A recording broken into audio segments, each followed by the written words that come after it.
Have Restart Inc. and they want they've asked for $25,000 for a safety and security plan. And the director, Evie Craig, will now speak. Thank you. Thank you very much. And thank you so much for this opportunity to come and present our proposal to you. Really, since its inception, I have been just so impressed with the concept of Impact KC and your actualization. So kudos to you and thank you so much. The work that you do is helping all of us to make a difference in the lives of the most vulnerable in our community. Donnie Wilson, our Director of Programs and Services, is passing out a handout, and Grace Boswell, our Director of Administration and Operations, will operate the PowerPoint. And I'm going to try to show you on the PowerPoint, to the best of our ability, where we would have the cameras located in our building, also some lighting. We added lighting at the last minute. I don't think it'll be on this PowerPoint, but I'll be able to show you in the building, in the PowerPoints, where the lighting would be. You know, in the perfect world, I wouldn't be here to talk to you about homeless children. And in a perfect world, I wouldn't be here to talk to you about very dangerous neighborhoods in which children must live, but it's not yet a perfect world. So I am going to have to address the situations of both of those problems. Let's start with this opening slide. Is a drawing done of our building by one of our youth in our art program several years ago. And I don't know if you've seen it, we're located, we have 5 program sites. The security cameras and lights and monitors that we're talking about right now in this proposal are specifically at our site at 918 East 9th Street. Ironically, other sites where we have just adults, this is a site that has lots of children, mixed programs we'll walk through in a moment. We have 3 sites that have adults, our drop-in center, our 2 permanent housing programs, and because there was one contract and one contract only, we were able to get security systems for those sites. But for the sites where we have the most of our children, we have not been able to locate, through government or private sources, funding for a security system. Want to go to the next slide, Grace?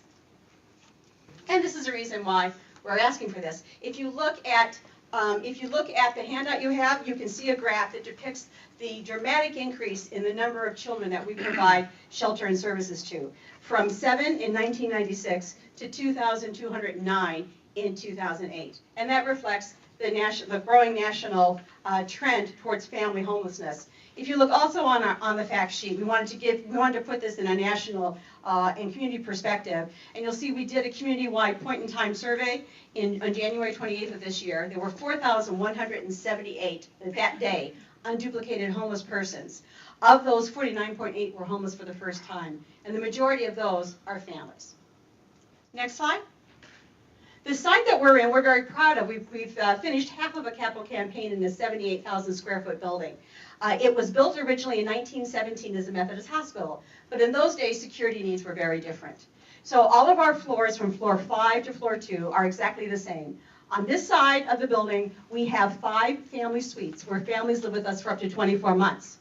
On the 5th floor, the 4th floor, and the 3rd floor, we have families in emergency shelter, and then on 2 of those floors, we have adults who are living with us in transitional housing.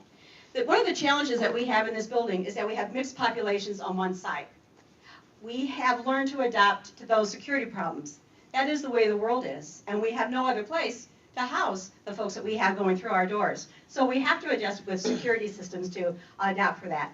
Where you see the red lights, that is where we would put the cameras. So there would be a camera at the end of this family suite that would be able to be monitored from our front desk, which is staffed 24/7, 365. We are able to have funding for staffing, but it's not security staffing. It's largely untrained personnel from a security perspective, but there is always someone at the front desk, there is always someone in our youth shelter, and overnight there is always someone in our overnight emergency shelter. But of our 64 staff, 25 are homeless or formerly homeless. And many of our entry-level staff are as well, so they need additional training in security, and we don't want them to put themselves in a situation where they would be in danger. If you see that other camera up there, that is in our single or our adults floor or up on the 5th floor in our family emergency. Just beyond where that camera is, early this year, there was an incident where two men got in a fight. One man followed another man out to the elevator. They got trapped on the elevator together, and one of the gentlemen was very much worse for the wear for it. As it turned out, the fight was over a television. So we've responded by stopping TV hours after 10 o'clock at night, if you can not halfway kill each other watching television together, guess what, adults, we're going to take away your TV watching privileges. We also have adopted other measures which do make it difficult to have an independent living situation. Following some incidents outside our building in 2004, we have a 9 o'clock building-wide curfew. You want to go to the next slide? It just shows you what the single floors look like. The single floor, this part of the building was put up in the 60s and 70s by the Sisters of Mercy when they turned it into a nursing home. And this is from the original Methodist Hospital. Grace, next slide. In April of this year, a 19-year-old boy who had been in our youth shelter 5 years ago was murdered at about 4 a.m., right on the side of this building. Along this building, at any given time, you can see drug deals. You can see people engaging in what would appear to be prostitution. You can see people looking to buy food stamps from folks. There's a lot of things that happen on this street. In fact, Donna will tell you that our professional staff, who are maybe master's level social workers or counselors, spend a lot of time simply calling 911.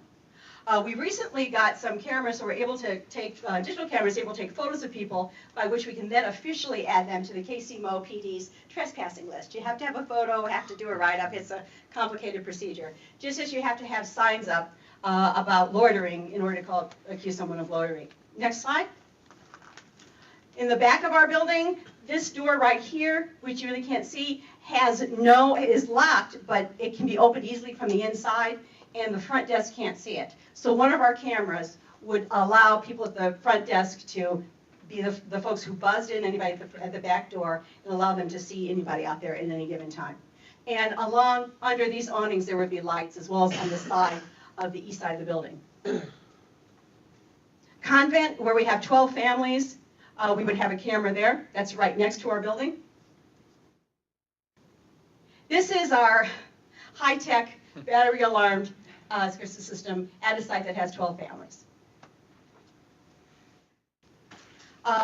3 years ago, we were unable to let our residents go out in the park across the street from us because of the series of violent episodes. We've been meeting with the park, we've been meeting with a lot of our neighbors, and I'm happy to say the park has installed cameras that talk to you, as well as lighting, and that's dramatically cleaned up the park. So 2 weeks ago, for the first time in 3 years, we were able to have our kids in the park that sits across the street from them. And this is why we're asking for this. So thank you, and I hope still have a minute and something for questions. Minute 30. Minute 30.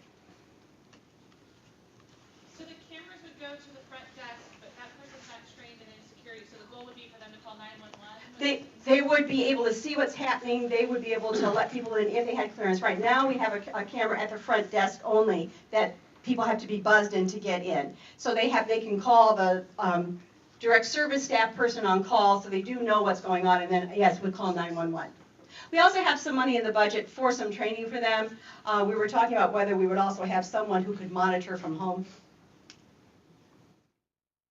Will this be recorded as well? Yes. Okay. Yes, and another site that has such equipment, where we had an incident, the recordings were able to be used and saved on DVDs for the police, and really were important to the trial and catching persons who had perpetrated the crime.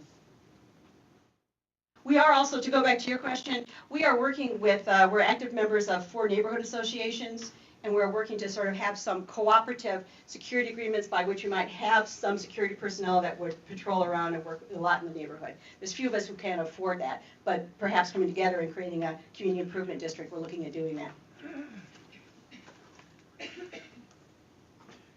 How much is the Impact KC grant of the overall percentage of the project budget?